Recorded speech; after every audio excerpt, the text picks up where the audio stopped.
Hello friends, கீரை சாப்பிடாதவங்க கூட இப்படி செஞ்சு கொடுத்தா நல்லா சாப்பிடுவாங்க. இப்போ இதுக்கு நம்ம அரைக்கீரை கட் பண்ணி வச்சுருக்கோம், வெங்காயம் 2 வெங்காயம் கட் பண்ணி வச்சுருக்கோம், சோம்பு, சீரகம், பச்சை மிளகாய்.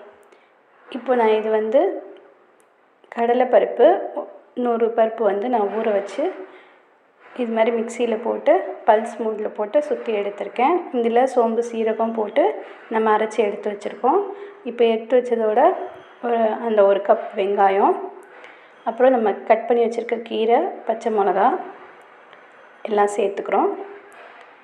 சேர்த்துட்டு இதில் பூண்டு, வரமிளகாய் நான் 2 இடித்து வச்சுருக்கேன், அதை போட்டிருக்கோம். அப்புறம் நமக்கு தேவையான அளவு உப்பு சேர்த்துக்கிறோம். சேர்த்துட்டு இது நல்லா உருண்டை பிடிக்கிற அளவுக்கு நல்லா பிசைஞ்சு எடுத்துக்கோங்க. ஒரு கடாயில் எண்ணெய் சூடானதும் நம்ம ஏற்கனவே இப்போ பிசைஞ்சு வச்சுருக்கத நல்லா தட்டி வடை மாதிரி போடுறோம்.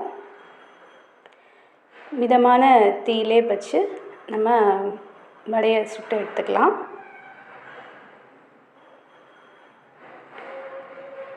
ஒரு பக்கம் வெந்தோடனே இன்னொரு பக்கம் திருப்பி விட்டுக்கோங்க. வெந்தோடனே இதோ சுவையான கீரை பருப்பு போட்ட வடை ரெடி ஆயிடுச்சு. இது ரொம்ப ஹெல்த்தியானது, ட்ரை பண்ணி பாருங்கள்.